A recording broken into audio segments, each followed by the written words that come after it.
Good afternoon, everyone. I'm JC with Beyond the Call of Duty. Today is Friday, March 5th, 2021. We are off our normal script. Normally, we do our Fridays at 4 or 5 o'clock. Today, I have a very, very, very special person coming on board. And before I dive into that, just want to wish everyone a happy Friday, wish everyone that they're in the best of health, and just overall hello to my EOW family and friends. God bless you all. Love you all. And thanks for tuning in and watching what we're doing today. 2019 was, again, a special year for us. We started our end of watch, Right to Remember. And as we went through each state to honor those that had fallen, we came across a survivor that has actually been extremely emotional for us. And she's become part of our family completely. Not to say the other survivors are not, but this just a little bit more. We stayed in touch with her, and she's done some amazing, amazing, amazing work in the last year alone. So her name's Amy Modane, and her husband was Master Trooper Modane out of Colorado. June 14th was his end of watch. So I'd like to bring her on and talk to her and let her tell you some of the stuff she's been working on and where she is and how she is. And I also will ask her what she thought of us coming through her beautiful state and honoring her husband. Hi, Amy. How are you? Hi, JC. I'm good. How are you? Good. Thank you so much for making time for us this year and today. Yeah. How are you? Hanging in there. Every day is a work in progress. I can tell you in the last 21 months since I've lost Will, it's been a roller coaster for me. Different levels of grief bring you different challenges, but I'm hanging in there and I'm doing good and trying to be as healthy as I can be. Yeah. Yeah. That's good. Well, Amy, I'm going to dive in. I know we talked earlier about when I asked if I could interview you and get you on live. We've got a lot of viewers that are going to be watching this. Okay. We've got a platform of about 100,000 viewers right now that are going to be watching. Oh, no pressure. No pressure. We do have survivors watching. This year, we're going to kick off June 1. And there's Eddie. Eddie says, Amy, love you, my friend. Hi, Eddie. So we have 328 on our trailer this year that we're going to be honoring. Yeah. That's heavy. That's very heavy. Yeah. I believe we're going to be going to 208 departments this year, and it's also one of the departments that you're going to be visiting with us because you happen to know the survivor and the officer. Yeah. So, and Eddie's going to be with us as well because we're going to be going to one of the departments that he has really connected with the survivors. So, God bless Eddie for that. Let's talk to the survivors a little bit. Okay. Let's talk about the 24 hours from when you heard William was gone. Oh, okay. I'm going to try to keep it together. Totally. And so bear with me when I get emotional. Totally. Will was called out that night. He was a part of the vehicular crimes unit with the Colorado State Patrol. And his job was to investigate serious bodily injury crashes and fatalities on Colorado roadways. So a heavy job, hard, saw a lot of things, but loved his job. He was a state trooper for a little over 12 years. We were almost about 12 and a half years when he passed, was killed. That night, he got called out like any other night on days, said goodbye to me, said, I love you, and left. Told him to be careful. And he said, always, baby. Will was so good at his job, always so safe, took pride in his work, cared a lot about his peers, his brothers and sisters with the State Patrol, and not only with them, but all agencies across Colorado and across our nation. He got called out to investigate a serious injury crash that involved a mother and a child. Both had been ejected. And as he was investigating that crash that night, he was hit by another truck that was not involved in the crash, and sustained some very serious injuries. Fought for his life on the side of the highway for a while before he was airlifted to University Hospital, where he succumbed to his injuries. I will never forget those moments sitting on my couch, and my doorbell rang, and I happened to have a Ring doorbell. So I'm able to see through the camera, like, who's at my door at after 10 o'clock at night. And it was actually 10:20. And I saw that there was a police officer at my door with a gentleman standing behind him and with his arms crossed. And my first thought was, okay, I didn't do anything wrong. My dog is inside. Like, we're not barking. Mm-hmm. Why is there a police officer at my door? And when I opened the door and I saw that it was Major Garcia and my husband's best friend, Daryl Sahlberg, who is a sergeant with Colorado State Patrol, I knew immediately that something serious was happening. Something was really wrong. This is not my first rodeo with a line of duty death. Unfortunately, Colorado, the State Patrol has lost 5 people in the last 5 years. And Will was connected to several of them, one in which was one of his very good friends, Cody Donahue, who was hit and killed on I-25. And Will was the first person on scene with his crash. And I knew that Will said that if anything were ever to happen to me, this is the process. They would come to your door and they will come get you and they will take you to me. So I knew that.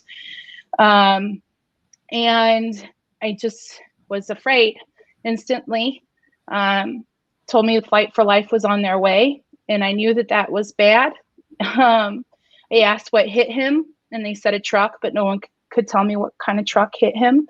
They asked me to pack a bag and to be ready to stay at the hospital. And so I was all over the place, emotional, trying to process. I was in shock. I was terrified. I knew that Cody had been hit by a truck and I knew what that meant. And I went and packed my bags and they took me to University, where I waited for him to be flight for life.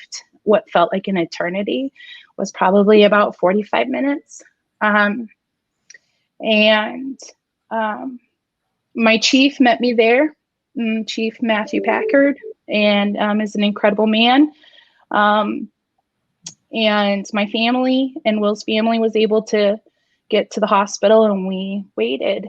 And upon arrival, Will went into cardiac arrest multiple times in flight, and didn't make it. And I will never forget the doctor coming into that room with my chief behind him to let me know that he had passed, and they had shut down the ER. And I remember screaming no at the top of my lungs, and my chief catching me as I hit the ground.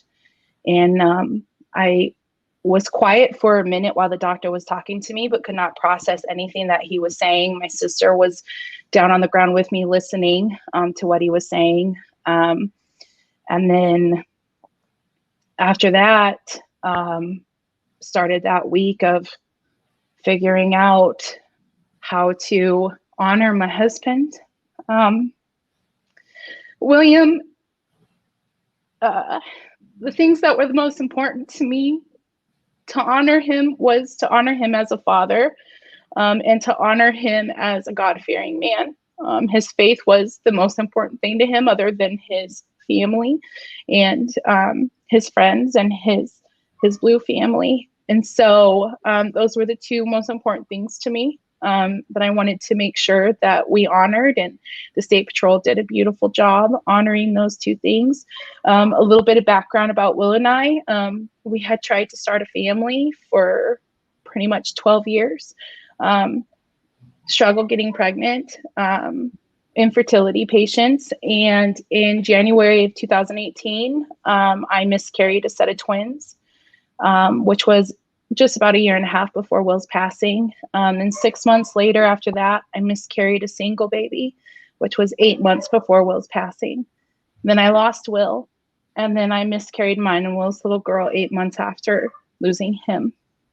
I transferred her on my own and I lost her. So it's been quite a road of grief for me, because not only have I been grieving my spouse, but I have also been grieving the loss of a child, which was that last piece of Will here on earth. And so it's been a challenge, but I will tell you that without my faith, I don't know where I would be.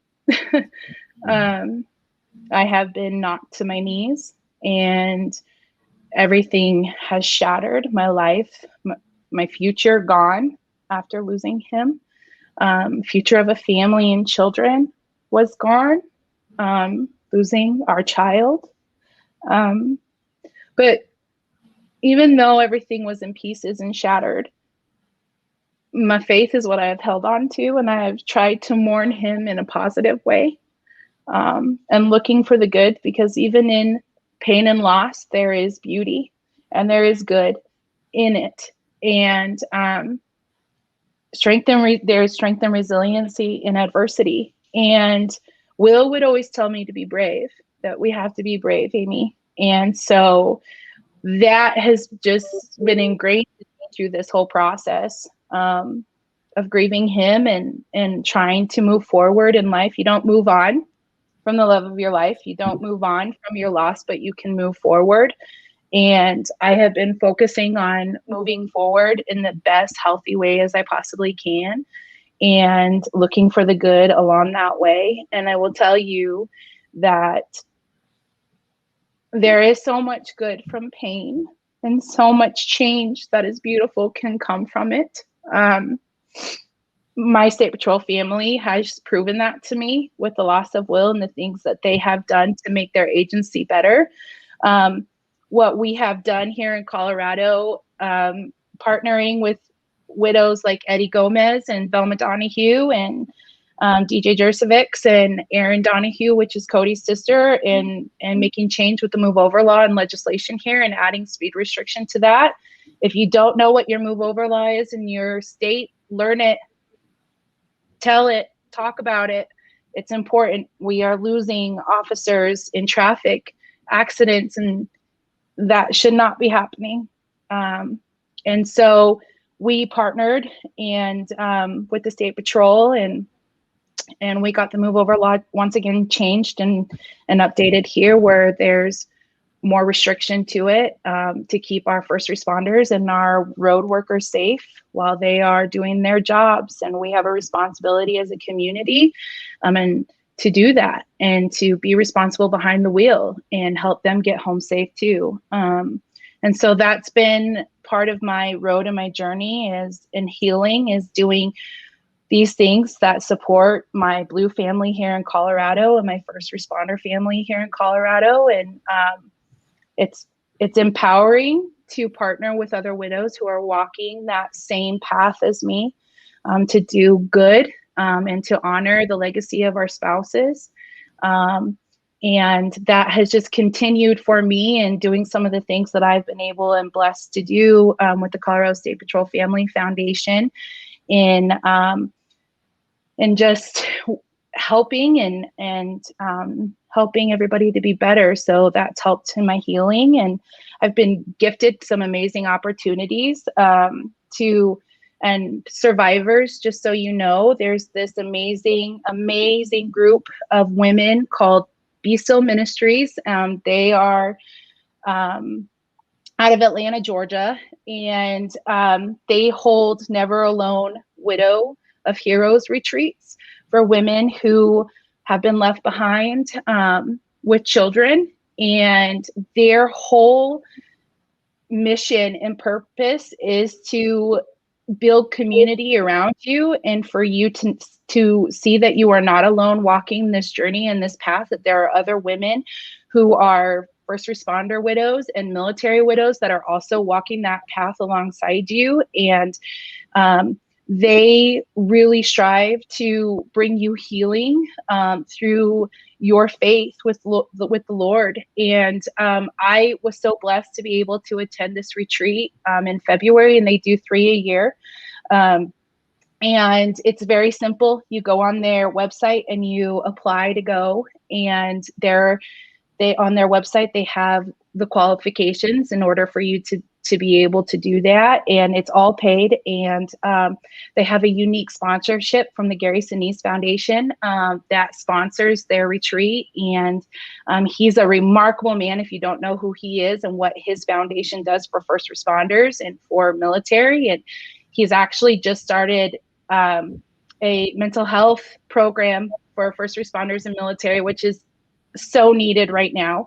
And he sponsors this retreat, and Be Still Ministries facilitates it. And you're with widows who are on the board that are military and first responder widows and understand your pain. And you're in a room with 19 other women other than you, so 20 total, who are in the same grief and maybe in a different stage, but they understand your pain. And I will tell you that it was the most healing experience I have had up until this point. I have done everything that I can. I have felt like I have done. Going to therapy, which is, again, so important. Find a therapist that helps you, that supports you. And going to therapy, going to the gym, trying to find a way to bring nutrition back into your life, because that's a thing. You stop eating and your body just shuts down. And as much as you try to force yourself to eat, it's so hard to do.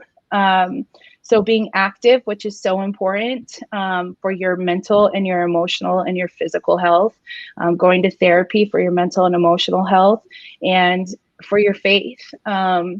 Because without that, I will tell you, I would not know what to do. And my faith was that last component of my life that needed healing. After losing my child, it pushed me over the edge. And it was that last straw that broke me because I have been faithful Christian and I love the Lord. And I needed that healing, and Be Still and Never Alone gave me that opportunity and that chance to be loved on and taken care of in a totally different way than I've experienced with family, friends, and my Blue family. And they are amazing. Yeah. They are truly amazing. And so, JC, I'll make sure I share that information so you can post that. We are. And you guys can share that with other survivors because it's a remarkable opportunity. Yeah.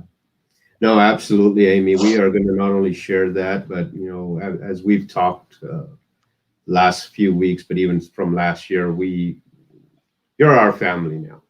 You're part of us. We want you to be with us on the ride. We want you to be able to hold other survivors and help other survivors. That's really, I think that's your calling now. We talked when we met last year. We had talked about your little girl.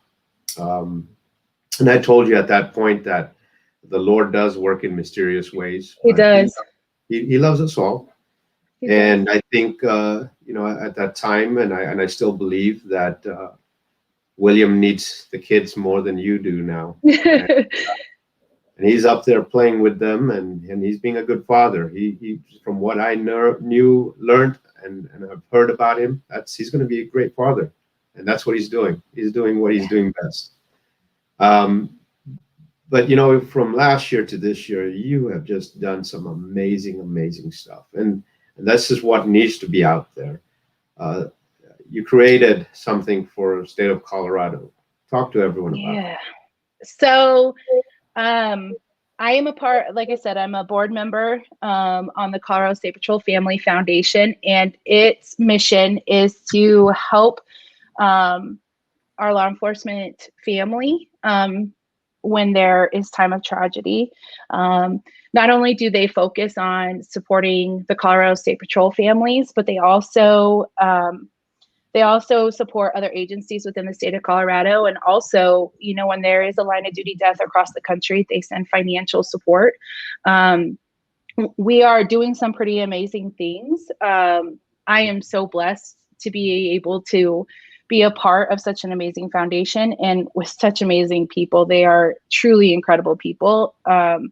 And one of the things that came out of Will's death, and that was something that I felt so needed to happen, was that there needed to be a resource for families, for survivors, for spouses, when they are going through a line of duty death, to be able to use as a tool to help them navigate that path, because it is extremely difficult and so much is thrown at you at one time, and it is a lot that happens.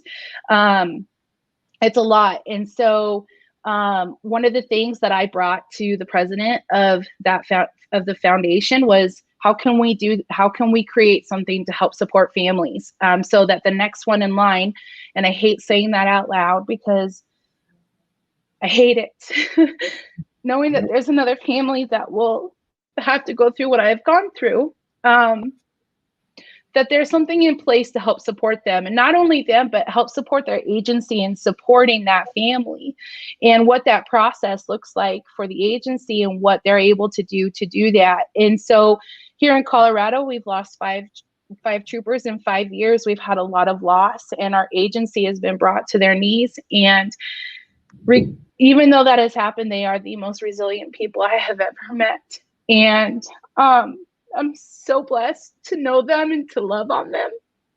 And they are so good at what they do because they've had to perfect a process.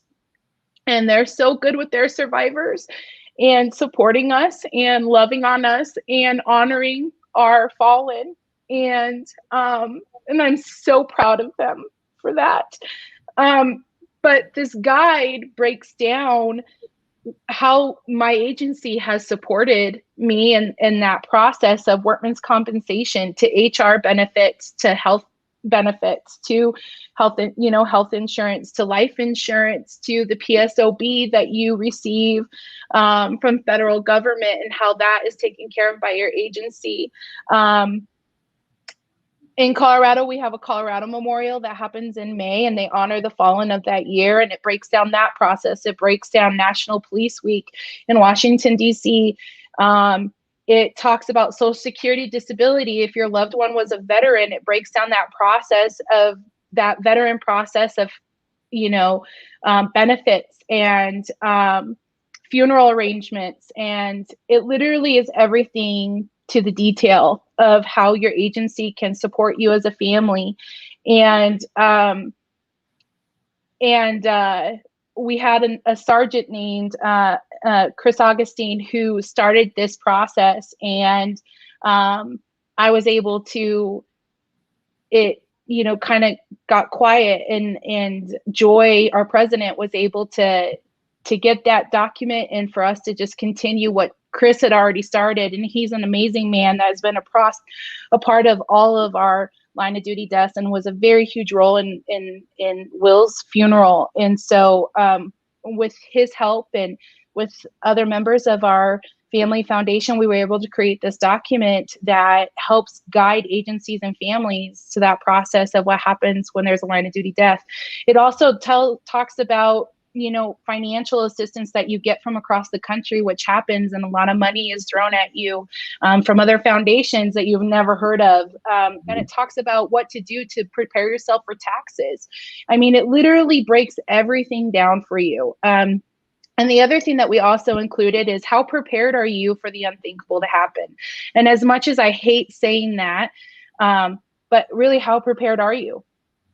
How prepared are you? Because you know the passwords to right. And that was one of the things for me. Will was the person that paid all the bills, not that I wasn't capable of doing it. It was just something that he loved to do. He took care of it, and he had all the passwords. And when Will was gone, I had access to nothing. And I had to reset everything and contact every one. And it is a process. So how prepared are you? Do you have a list of passwords? Do you know where your marriage certificate is, your social security card? Do you know the codes to your safe and to your, do you have that written down to your, for your home, like your alarm system? I mean, it's the simple things that you don't even think of that you need to have together when you lose someone. And so it breaks that down. And the other part of the document too is it also breaks down what to do as a survivor once your loved one is gone and all the things that you need to take care of, because grief brain is a serious thing,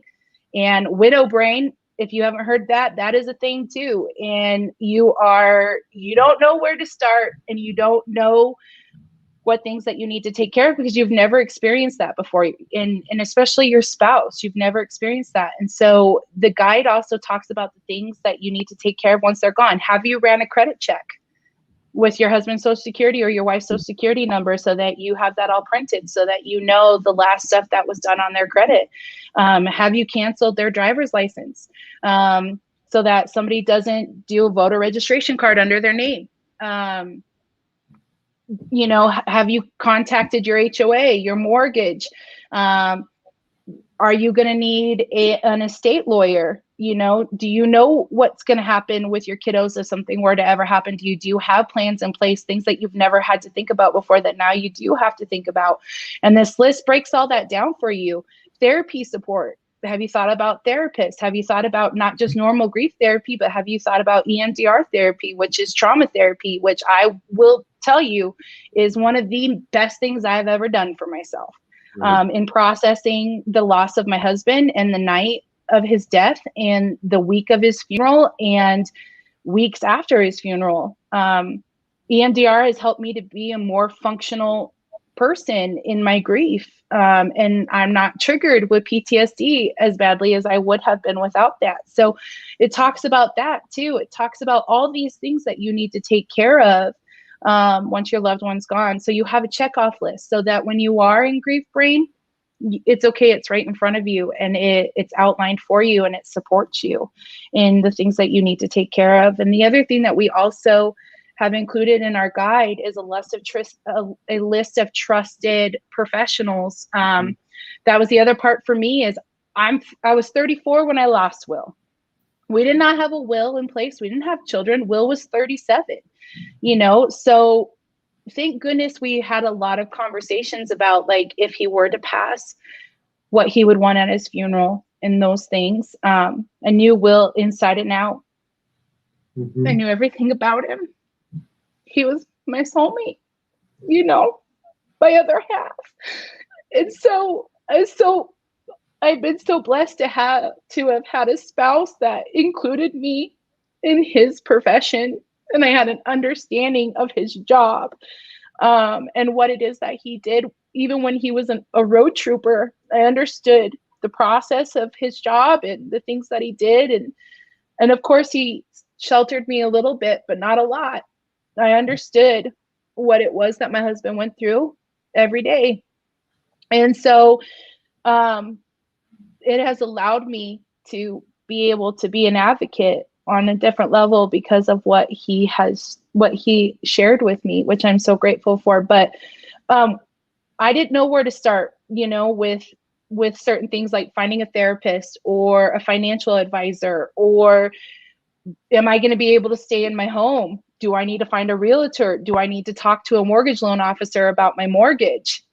Is refinancing a better decision to do versus selling? A CPA to do my taxes, because I had half the year that I had to claim him as a married couple, and then I had half the year by myself, and I couldn't do my taxes on my own, And so trusted lawyers for a civil lawsuit, or trusted lawyers for an estate, estate planning, to put a living will in place and a medical power of attorney, because guess what? These decisions have to be made now because you're on your own. Right. And your spouse isn't there to make those decisions to help you. And so we did a list. My other widows joined with me.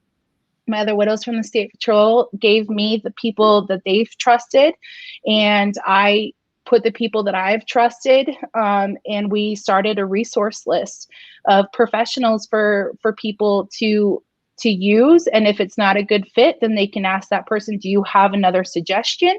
But at least it gives them somewhere to start, so that they're not sitting there like, I don't know what to do. And so overwhelmed, because it is so overwhelming. Yeah. So And I this think, Amy, guide does that. yeah, and I think you're continuing with your list, because even as we talked, we had tunnels for Oh yeah, tunnels to towers, which tunnels to towers. I mean, that's another thing. I didn't know that that existed, Mhm. which is so sad, because that's been around since after 9/11.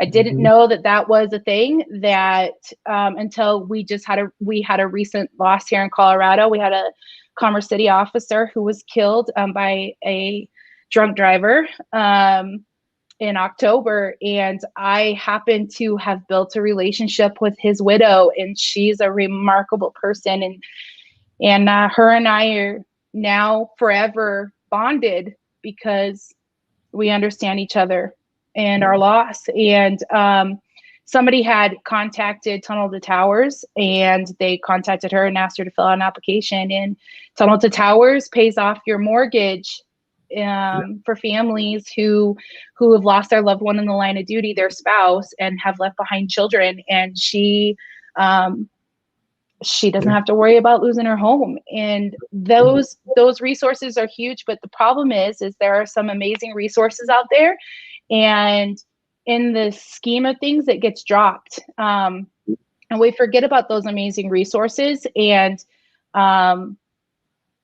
that can help. And so we've added some of that to our guide as well. Blue Line Bears is another resource for children, to be able to have a teddy bear made from your daddy or your mommy's uniform, like to be able to sleep with that at night. Like, that's another amazing resource that's out there for family, for children. Everybody knows about COPS, and that's another one. And Never Alone is another resource, another faith-based resource for women who have children who have lost their spouse in tragedy, and to be able to get healing in another way that nothing else can give you.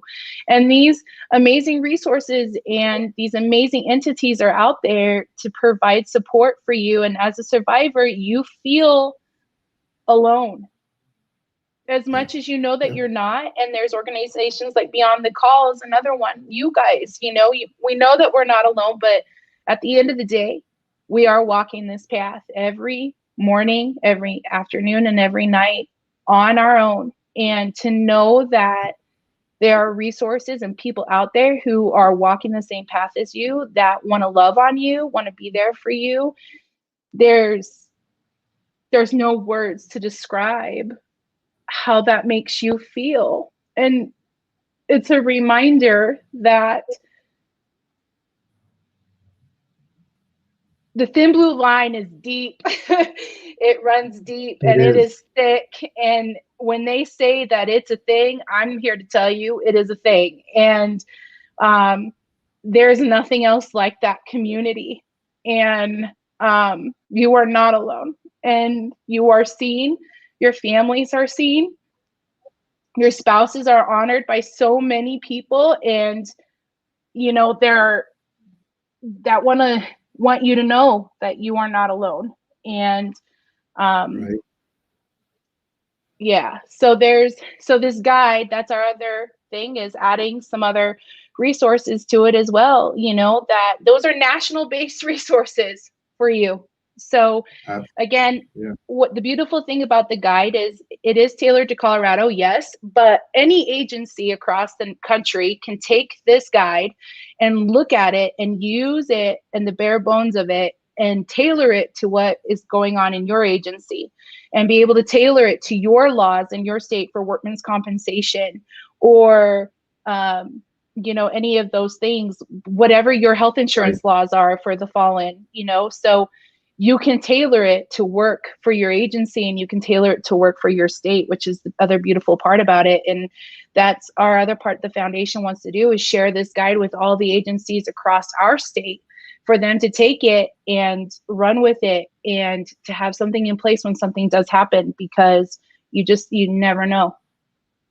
So I definitely, once you told me you had created this with the foundation, we got to get it out to as many departments, as many states as possible. This is something that needs to be national, not just state level. Um, and we're going to help you. I already told you that. I believe it needs to go out to every state, every department, so that they got death duties every year. There are some departments that have not had them in 20 years, right. and they're starting from scratch. So we just need to have something out there that's a book, to-go book that they can immediately jump on, and the survivor is immediately taken care of. So, Yep. so And again, my hats off. It empowers the survivor too to have something that they know that they can rely on. Because I can tell you from that perspective, I didn't want to have to call my lieutenant colonel and ask a bunch of questions, or my victim's advocate that was assigned to me, because I felt like I was a burden. Like they had already done so much for me. Like, what's one more thing? I don't want to add one more thing onto their plate. How can I be self-sufficient? And not only that, which they never would ever make me feel like that, and they would tell me, Amy, you're crazy. But even just to feel like I am strong enough to take care of this on my own, and I am capable of doing that, having a resource in front of you to tell you what to do and explain it to you, to empower you also to take care of yourself, is huge, and gives you some control when you feel like your life is so out of control and you have no control over anything. So good. Let's circle back again. I just, we talked a little bit. You talked a lot, but a couple of nights ago we talked a little bit. And Bristow, Gary Sinise's foundation. yeah. I mean, when we talked, that really hit home for me on how fragile you were, and came out of that so much stronger. Yeah. So because one of the first things you said to me is, we got to get Hillary in here. That was the first thing. And so we got to get a hold of Hillary. We got to get her and get her in here. Yeah. So Be Still Ministries and the Never Alone Widows of Heroes Retreat is what Be Still facilitates. And Gracie Parrish, who is a survivor here in Colorado, whose husband was gunned down New Year's Eve of 2017. She attended this retreat and is now a part of their team in providing this opportunity for a weekend, for 4 days, to have inner healing with your faith and with other women who are walking your same path. She brought this to me and said, Amy, you need to apply. And for me, I was very, very unsure. I was very nervous, not because I was afraid of, well, am I going to be accepted? Like, can I, I don't know all the worship songs, and I can't tell you every word of scripture, like, how am I going to, it wasn't about that. For me, what it was is, I don't have earthly children here, and my children are in heaven with Will. And Be Still, one of the things that you have for the Widows of Heroes retreat, one of the things that you have to be is a mother. Your spouse has been gone for at least 5 years of his death date, so there's a 5-year window. You can only attend once. So and then you have to show that you have faith in the Lord, our Savior. And so my only hang up was the child part. And I was like, how am I going to fit in with a room of women who are, yes, widows and understand that path, but I can't relate to them on the level of of having children, because I don't have children here that I'm carrying through grief like they are. And how are they going to be able to relate to me, because my children are gone, and I'm not only am I grieving the loss of my husband, I'm also grieving the loss of mine and his little girl Willow. And so I was just so scared. And I was like, I don't know if I should do this. I don't know if I should do this. I don't know if this is a good fit. I don't know.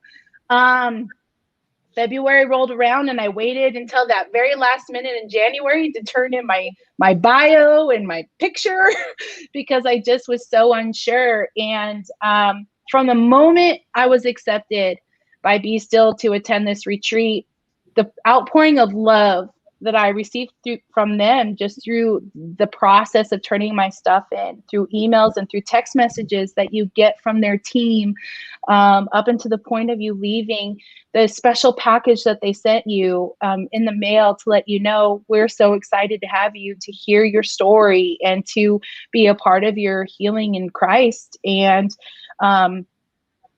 it's just such a beautiful organization. And I was just, again, so unsure. And I live 15 minutes from DIA, and I sat at the airport 2 hours before my flight was supposed to leave, because I knew that if I didn't leave at that time, like if I didn't go to the airport, I might not get on that plane. And I got on that plane, and I just, in my head again, I remember just hearing Will in my mind, be brave, Amy, like you can do this, be brave, allow yourself to be vulnerable. You know, this is an opportunity of a lifetime. And I got on that plane, and I was on that plane with several other widows, and we're all in the airport with our masks on, not sure, looking at each other like, are you a widow too? Are you a widow? You know, and we got on that plane, and we got off that plane. And from that moment, it was a life-changing experience. And I was immediately loved on and accepted. My story was accepted, and they honored me as a mother. And I cannot begin to tell you what that meant to me. And coming into that retreat, the feeling of hopelessness had attached itself to me, and I felt like God had abandoned me and turned his back on me. And I was really struggling with that. And that was the part of my healing that I needed help with. And attending that retreat, and the women and the prayer team that was there, and the other widows that were there, and the community that is surrounding you, and the love that is poured on you. I left leaving hopelessness there, and left with the feeling of hope and joy for a future. And that's God all around. And I will tell you that I have never felt closer to my husband and my children and the Lord as I did while I was at that retreat. And everything that they do is so calculated, to the food that they feed you, to the activities that you go and you do together. We went tubing, and I like pure joy of it. We look like little children, like in a toy store, you know, pure joy and laughter, like just genuine joy and laughter. And having, some of us had never done that before. Some of us had really never played in snow before. A lot of women were from the South, you know, so to experience these beautiful moments, and to have one-on-one time of inner healing and prayer, and to be vulnerable about my faith and my struggle and my frustration and my anger of losing Will, and how Will was taken from me, and all these doors had been shut in my face, one right after another. And being able to be honest about that and not feel ashamed, because I felt so broken. But I didn't have to be strong in that moment. I could be broken and be vulnerable and loved by the women that were around me, and loved by God. And I have never experienced anything like I did that weekend. And the healing that has, it was that one piece in my life that I needed, like I needed so desperately. And the healing that gave me, there are no words to describe what that experience was and the bonds that I have created with 15 other widows, and to the, oh my gosh, 15 to 18 team member like group of women from Be Still and Never, that facilitated that retreat.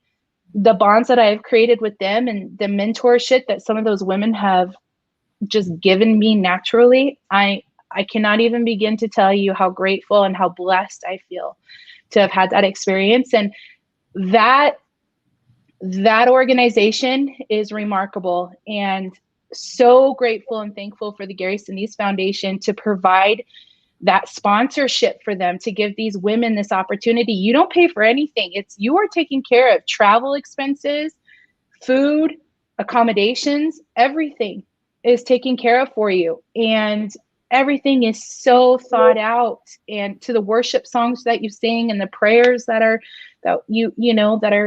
we do, and the conversations of how to heal through depression and anxiety, and how can I support my children in grief when I am grieving my spouse so heavily. And so these are the things that they give you, and they continue that support after you're gone from the retreat as well. So it's just incredible. And I truly love every single one of those women. They are remarkable. And what they do for women is, for widows, one of the things that was the most powerful thing that was said to me, and I've carried this with me, and I want every survivor to hear this, whether you are male or female and your spouse has been gone, you are a hero of a hero. So, and that's what they said. They said, we're widows of heroes, but no, they're like, you're not just widows of heroes, you're heroes of heroes. And so I want every single one of you to hear that. And I want you to know that you might feel helpless right now and hopeless and lost and broken, but there is so much good in your pain, and there's so much light. You just have to open your eyes to see it. It's there from the people who surround you that God has placed in your life, like me, the people that God has placed in my life. I am just so grateful for my friends and my family and my Blue family, and that continues to grow with people like JC, and so blessed. And you are not alone, and you are a hero of a hero, and we see you, and so many see you and love you from afar, and you're not alone. Nope. And I think you said it the best. You are absolutely correct. You are a hero of a hero, and you always will be a hero of a hero. And so, Amy, I know I've taken a lot of your time. You're fine. Happy to do it. And we love you. I love you. June 1's coming around. You're going to be part of this 2020 ride in 2021. We want your story heard far across this nation, and help the survivors, because I truly believe after last year, God has given you a calling, and I'd like you to continue it. I thank you. It's important to me to be there for others who are walking that path like I am, to support agencies across our country, especially right now where it's not tough. In the best place right now. And it is again, tough. You are seen, and you are appreciated, and you are loved. And I want you all to know that, all of you who wear that badge, what you do matters. Yeah. It matters. It does. Love you, Amy. I love you. See you later on. Okay. Talk to you soon. Okay. Bye. Bye. Amy Modane, family, friends, amazing young lady. Take everything she said, take it all to heart. One thing starting this weekend, spread the message. You see an emergency vehicle on the side of the road, move over, slow down. Okay. This weekend, I'd like you all to reach out and say hello to an officer. wherever they are. If you're walking past somebody or an officer, stop and just say hello. It doesn't cost you a dime. Tell them you love them. It doesn't cost you a dime. To our survivors, we're going to keep on working. You know, our job at Beyond the Call of Duty is bridging this gap that we said we're going to try and bridge across the nation. We're going to work diligently. We have beautiful people like Amy that are willing to step up and help us help you. We're going to go out and get stuff on our webpage, post it, and find ways to help. And at the end of the day, that's what it comes down to. Is we are all just going to step up and find ways. So God bless you. Thank you all for being part of our special edition today. Love you. Have a blessed weekend, and love you all.